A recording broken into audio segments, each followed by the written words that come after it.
ममता ने अपने 4 बेटों को तैयार करके स्कूल भेजा और उसके बाद दीपावली के त्योहार को लेकर अपने घर की सफाई कर रही थी।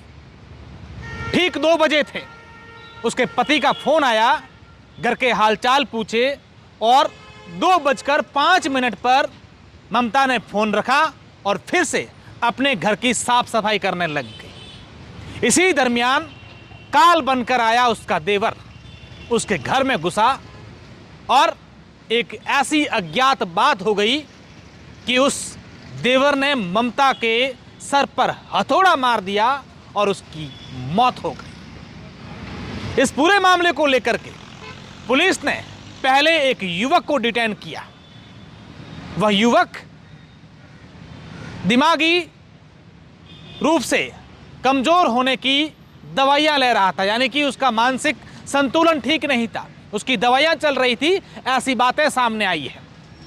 एक पूरी पटकथा रची गई कि इस महिला की जो है हत्या इस युवक ने की है।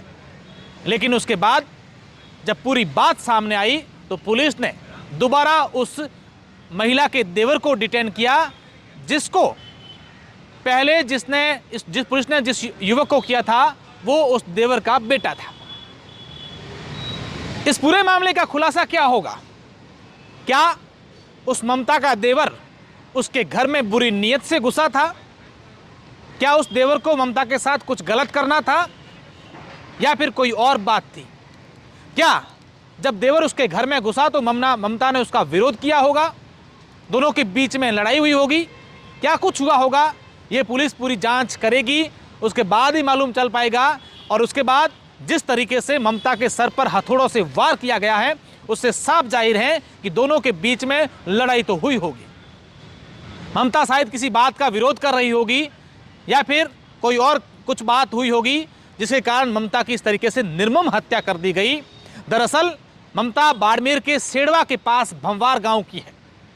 ममता के पति ने 2 शादियां कर रखी हैं और यह भी बात है कि दोनों जो पत्नियां हैं वो आपस में राजी खुशी रहती हैं, दोनों के बीच में आना जाना रहता है। उसका पति 10-15 दिन में एक बार उसके घर भी आता है, हालचाल पूछता है, फ़ोन करता है, सब कुछ ठीक चल रहा था। जोधपुर में वो दूसरी पत्नी के साथ रहता है। बताया जा रहा है कि ममता की पहली पत्नी के 3 बेटियां थीं, तो पुत्र प्राप्ति और पुत्र चाह को लेकर के उसने दूसरी शादी करी और उसके 4 बेटे हैं।